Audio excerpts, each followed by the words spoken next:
Hello, everybody, and welcome back. You find me sort of on the floor right now, but for a very good reason. We are here to talk about illuminating with those cheap dollar store Christmas lights, like Jimmy mentioned in one of the videos we did prior. Now, you might be thinking, oh, cheap Christmas lights, they're not going to look realistic. You'd be surprised what you can do with them. So we are going to go and cut to Jimmy, and he's going to show us what we can do with these lights and how to make them look real cool.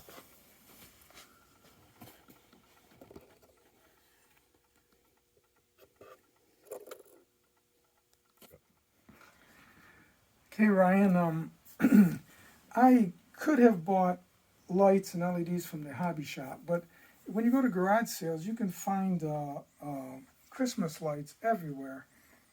And as long as they're working, and you're careful, they're going to continue to work.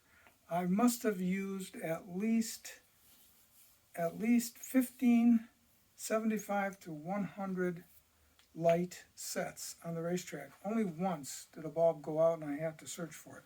So I always design things so that we can access the bulbs and can work on it. This is the centerpiece of the pits, and it's going to have the tower on it. That's going to be illuminated. And what I got to show you here, I won't light it up. I'll show it to you out so you get the idea of what's going on. This is a hallway, and it has to be illuminated. This is the staircase going down. It's got to be illuminated. This area behind the bathrooms does not have to be illuminated. In fact, you see I have a square cut down in there so I can send the wiring down and everything gets plugged in underneath the track. This was a 100 light set, and you might think it's overkill, but it isn't. 25 here and another 25 here. No, wait a minute, this wasn't the 100, this was the 35. I'm sorry. I'm going to take that back. This is a 35 light set. The 100 is going to be to illuminate that side of the pits and the 100 on that side of the pits. If you come here, I'm going to show you the lights underneath the bridges. You can see, put your camera down there, Ryan, and take a look at how many lights it takes to light underneath there.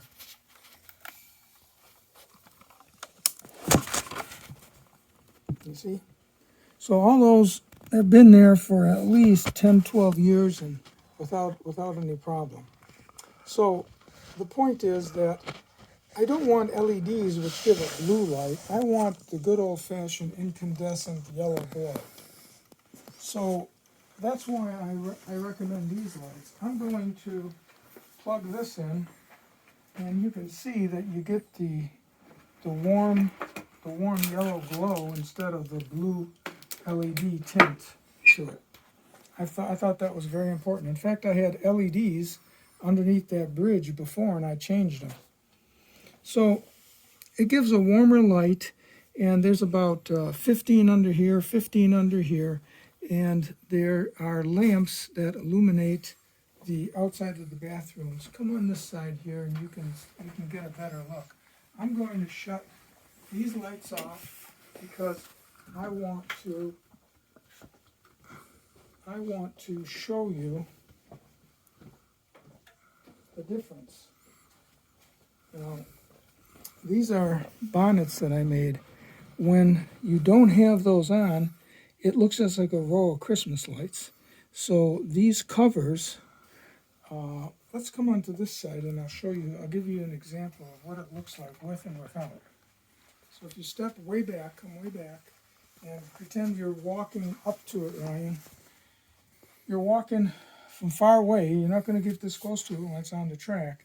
You can see the difference between a bulb that's naked like that. It looks second rate. So I made these bonnets out of a piece of tubing, a paper punch, and a washer. And I'm going to show you how to make those so that you can use them on your layouts too. It all starts with a tube. I'll turn this out on this end. I'm going to lay this out right here. I always make about enough for me to continue on and not have to stop and redo it. This is a plastic tube that was a spool of plastic bags that you pick up dog poop with. And my wife was constantly saying, can you use these? So I had a whole mess of them. And what I did is I cut them in half with a knife. Cut them in half with a knife, and I cut them to length. I could have left them black, but I cut them to a length so that they cover up the bulb. I'm going to shift this back so that it just covers the bulb.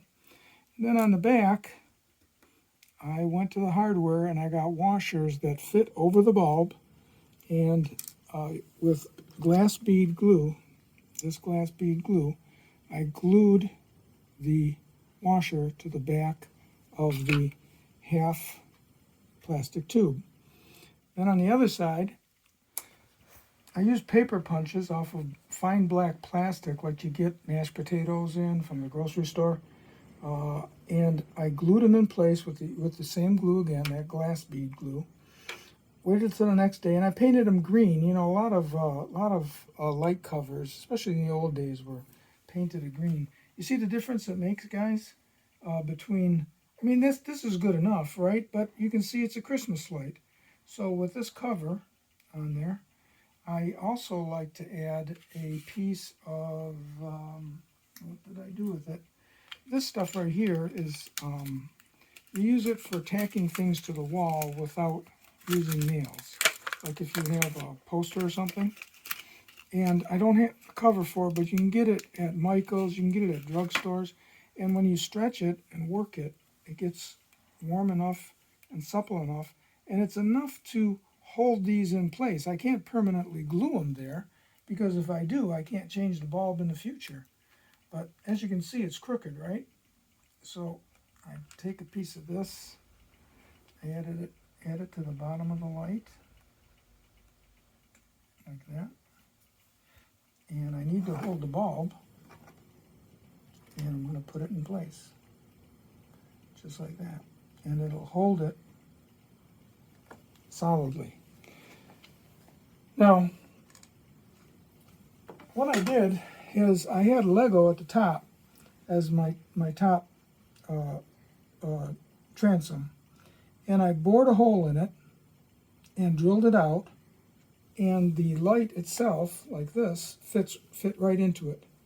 And after that, I covered it, and you can go a long way. I've got places I can show you on the track. In fact, we'll probably close with that. Let me take you to where I first used it and thought about this idea. Sure. Went over the track. You can see I use them many places.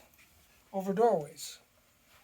You know, there's always a light over a doorway, and that's what this is. See, trying to get it off for you.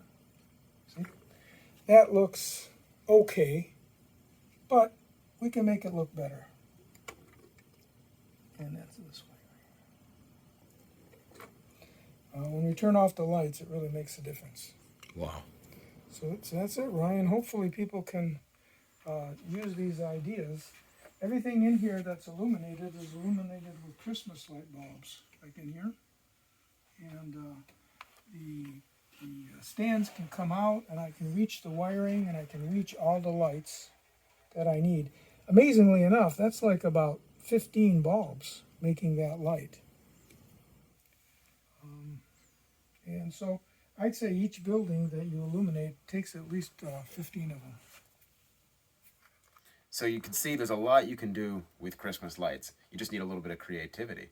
So thank you to Jimmy for showing us these really cool methods on how you can use these, literally these little dollar store lights to create some really awesome effects in models and tracks. Thank you for joining us. If you enjoy this sort of content, like the video and subscribe, and we are going to be bringing you a lot more real soon. Signing off.